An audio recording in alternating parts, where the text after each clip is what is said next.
What was the worst experience you've had during Halloween? My dad died. I was 13 and wanted to hang out with my friends, but my dad insisted that I go to my Civil Air Patrol meeting. I was bummed because we had plans to torment the little trick-or-treaters. Anyway, he dropped me off and never picked me up. Around 11 p.m., I was sitting alone on the church steps still waiting for him. This was before cell phones. Everyone had left figuring my dad was just running late. My stepmother didn't drive and didn't give two shits about me. I walked 3 miles to my aunt's house and discovered that my dad had a stroke. I've hated Halloween ever since. At 16, I invited some friends for a Halloween party. I decorated our house, which we never did because we lived too far from the village, bought food and drinks, and rented some horror movies for the night. None of my friends showed up for the stupid reason of, well, I won't go if she doesn't go, and vice versa. I felt horrible, and I cried all night while my mom tried to reassure me. I never went to another party after that. It really broke my heart and made me realize that I wasn't important. This happened to my friend. It's Halloween night, and there's a knock on her parents' door. Her dad goes to open it, and there's a man with a bag on his head standing on their porch, silent.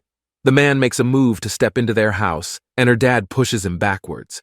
Everyone watches as the man falls backward off of their step and smashes his head on the ground. It's then revealed that the man with the bag is my friend's grandfather who was trying to prank them. He was rushed to the hospital with permanent damage, no longer able to care for himself. He ended up in convalescent care. Additionally, my friend's mother never forgave her husband, placing the blame for the accident entirely on his shoulders. They divorced shortly after. During junior year of high school, my cousin and I volunteered to drive some of the younger kids from church and chaperone them while trick-or-treating. We were walking down the street when I heard a familiar sound, but I didn't recognize it at first. I heard it again and felt something whiz past me. I only realized it was a pellet gun about the time one of the little girls screamed this blood-curdling wail and fell down.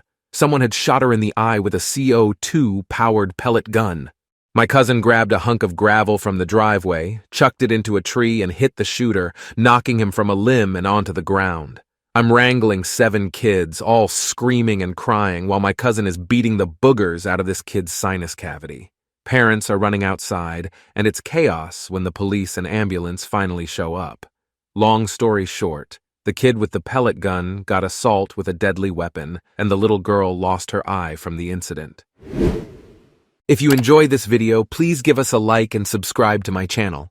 Thank you. My girlfriend asked me to go with her and her son trick-or-treating. We picked out costumes for everyone, invited the neighbor kids, and went around for about 4 hours. We took tons of pictures of us and the kids, and a kitten followed us back to her house that we ended up keeping. The next day at work, our mutual friend asked what I did for Halloween. I told her to check my girlfriend's Facebook because she posts everything, and I wanted her to see the kitten pics. Turns out I'm cropped out of every picture. All the people we visited, all the other kids' parents, and a few of the neighbors we talked to are tagged in her post about how much fun she and her son had. I felt like I was cut out of her public life. When I was around 11 or 12, I went out trick-or-treating with a friend.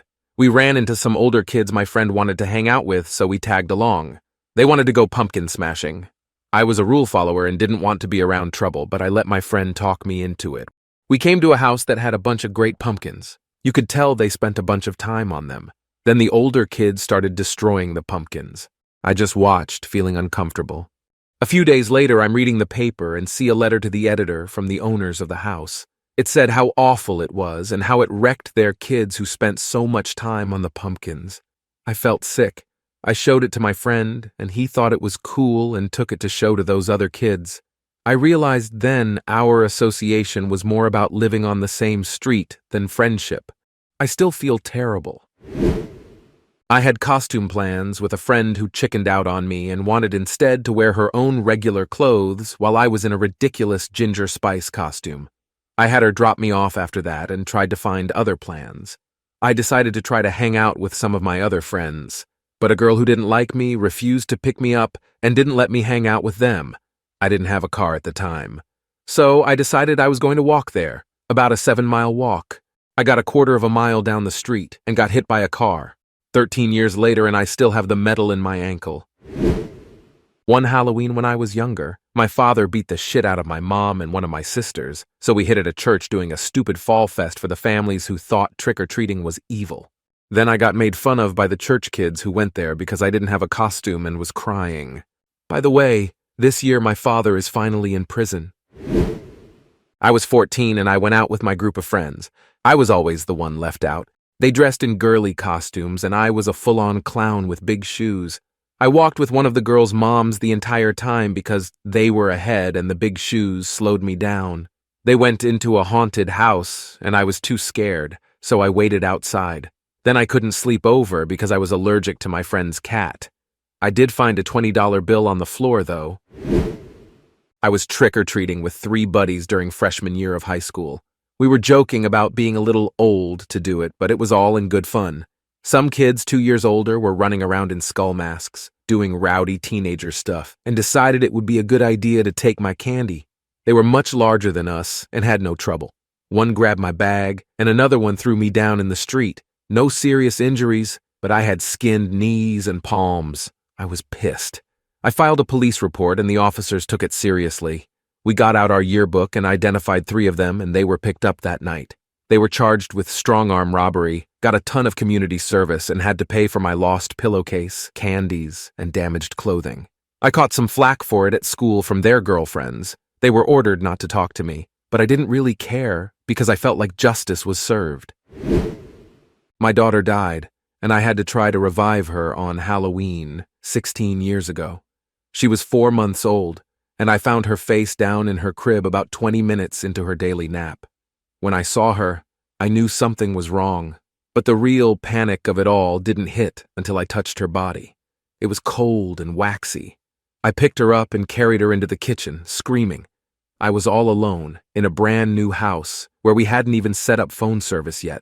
I put her down on the kitchen floor. I know now this was the wrong way to do this, and started what I knew of CPR on her. I cracked her sternum in the process, but none of it mattered. She was already gone. The doctors said she had gotten rolled over in her crib, and they called it a SIDS episode. It's been 16 years and I can still feel her cold skin on my fingers. I can still hear her sternum crack as I desperately try to bring circulation back into her body. My whole life ended that day. My wife eventually left me. I don't think she ever actually blamed me for it all, but I was always so sure she did, so eventually she just couldn't be with me.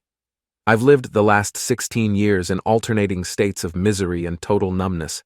I wish I could understand how people find a way to move on or to hurt less.